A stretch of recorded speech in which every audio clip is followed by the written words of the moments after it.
You ever have it when you're having a good day and then some terrible announcement just wrecks it all? Now, I thought we were done with this subject. I thought we had put it past us, we had put it behind us of the awful ships of Marvel Comics and that we weren't going to talk about it anymore. Believe me, I thought we were going to move on. But the other day, I was surfing on the social media and seeing if there were any more announcements or news to cover, and there was an announcement that there was going to be a new book from Marvel Comics, and they released some artwork for it that was called Rogue the Savage Land.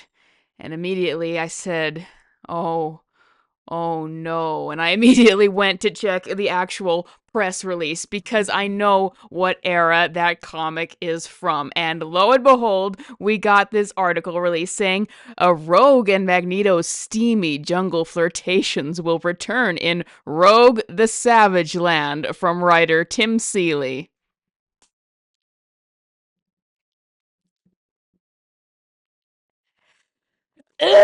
So, this comic was released. Marvel Comics is releasing just spamming out a ton of X-Men titles, a ton of X-Men miniseries, and this was just the latest announcement of those. But this was like the most tone deaf time to announce it. Lead us not into temptation, but deliver us. Because if you've been following this channel, if you've been following anything that I've been covering, you know I absolutely despise this relationship. You know that it ruined X-Men 97 for me, and that the conversation around it has just gotten even worse since then, since the stuff about Beau DeMayo came out, because a lot of people did find it creepy in X-Men 97, and a lot of people hated that part specifically and been very vocal about it, and there's been a lot of conversation looking back at it, talking about how in the flashback it seems that Magneto got with Rogue when she was supposed to be a teenager, and people are looking back at that very questionably, considering Beau DeMayo was the one who pushed that relationship into it, and that he in real life is a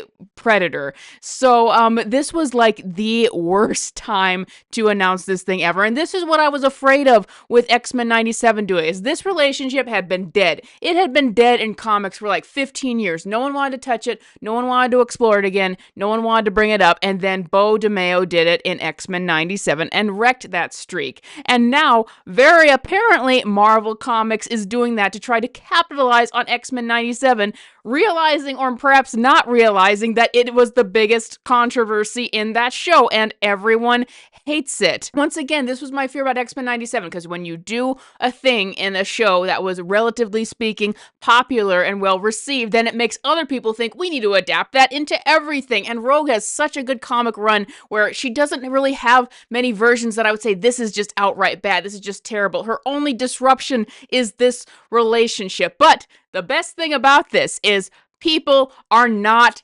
having it. But before we get into that, let's read the press release, and I apologize for my sound messing up here. For Rogue the Savage Land, writer Tim Seeley, who I am familiar with, he is not a good writer in the least. He's the kind of writer you give books to, they do not care about to. There will not be anything well written in this book. In these 5 issues, I get to utilize my love for 80s X-Men, Jim Lee, Chris Claremont, Zebu, scantily clad heroines and heroes, and probably most importantly, dinosaurs. We're going to deliver something fresh. No, they're not. While honoring the impossibly sexy and epic tale of a young Rogue, I like how he worded that, and 2 of the weirdest allies a girl from Missouri could ask for, Magneto and Kazar. Rogue is not from Missouri, she's very clearly from Mississippi, and this also, we'll get to the backlash in a minute, but this got a lot of backlash because it's like Marvel hires writers who don't even know who the characters are. He can't even get the Wikipedia facts about the characters right. Now, this might not be as bad as we think it is. It might be that the Polygon article, calling it the steamy romance, which it was not, but I would encourage anybody to please go back and look at the actual issue. The cover exaggerates. There was no romance between them. Magneto was startled and he gets up. There's an almost scene between him and Rogue as he's startled, and then Magneto thinks to himself, is there a spark between us? No, I won't go through with it. And then he kills someone and that's it. There's no passionate romance in it. There's not really anything you could explore unless you were adding to it, and that is what people don't want. After X-Men 97, people do not want to go back and have more added to that. But here is the positive thing that came out of this, is that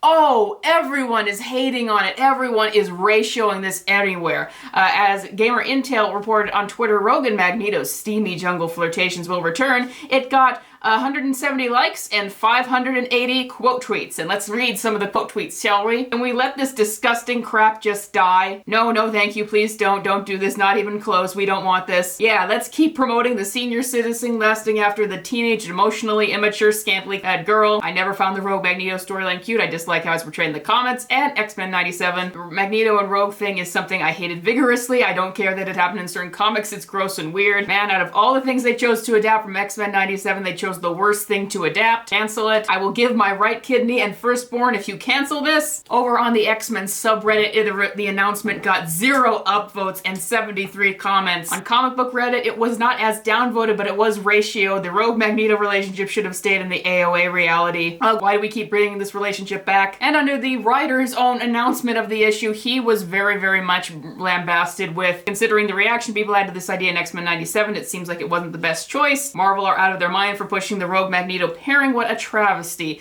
And the writer himself seemed very, very confused, and he kept saying, huh, and asking questions to people about why they were upset, and people explained it was because of the context of X-Men 97, people just hating this pairing and not wanting it back. So he came back and did some damage control and said that this series doesn't really deal with romance. And I take that to mean two things. Either one, the Polygon article in the original press release was exaggerating for clicks, you know, even acknowledging that this is controversial and just trying to get some rage clicks out of it, and that this actual book itself doesn't actually deal with a steamy romance or anything like that.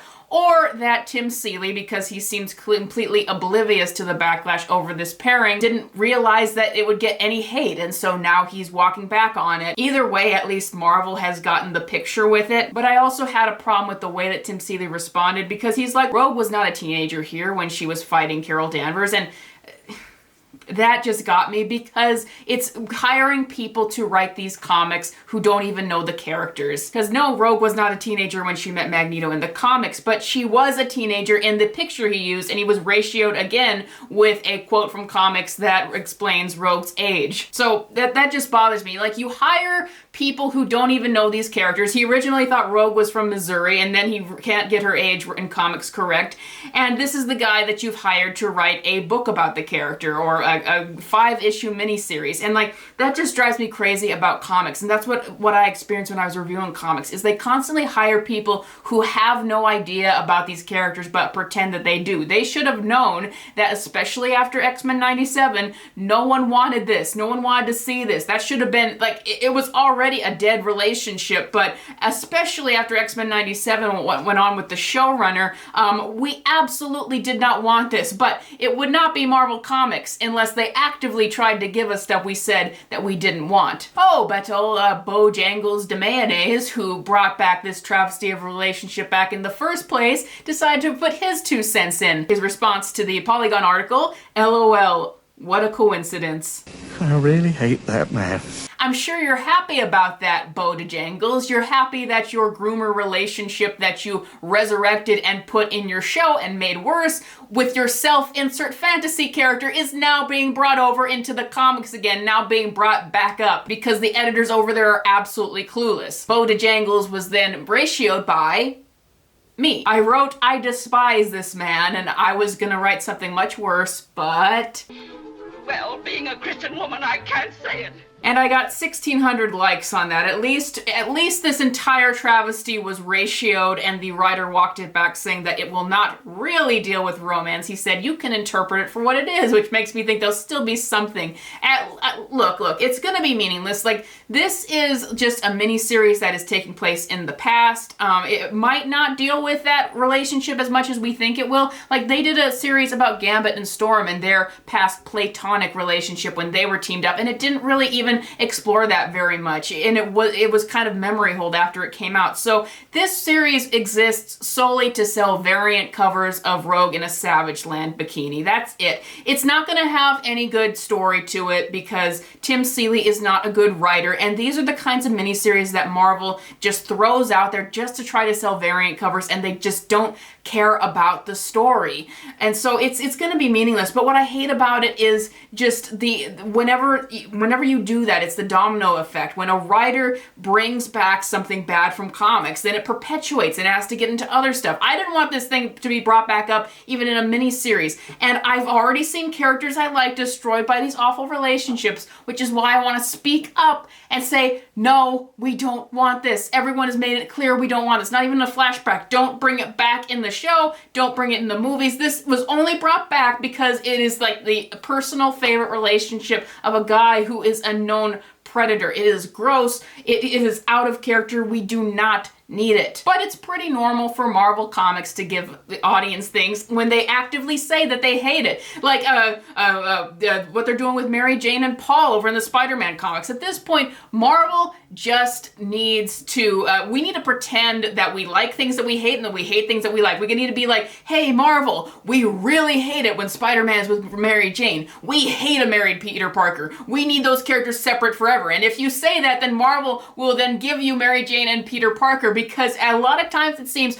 Marvel just does stuff that they know the fans are actively gonna hate, and like that is their company. And that is what really frustrates me about comics, is that they just never listen to their fans. Like they seem totally oblivious that we would hate this and that this was a negative conversation around this relationship and we did not want it back, and they just stay so out of touch with people and never listen. Now, in the current comics, Rogue is currently leading the Uncanny X-Men, and she is married to Gambit. So far, no one has tried to damage or destroy their relationship. So right now, Rogue and mainstream continuity seems to be safe. But there is still ways for Marvel to mess the character up in other areas. But this is just me getting out there and voicing my disdain and why it is so disappointing to follow comics in any capacity, because they constantly give fans things they don't want. And I'm talking specifically about this relationship, because when this book was announced as just Rogue and the Savage Land, you can see that it didn't get any backlash on those posts about it. When it was just Rogue and the Savage Land, people are fine. But when it was announced as Rogue and Magneto's steamy jungle romance,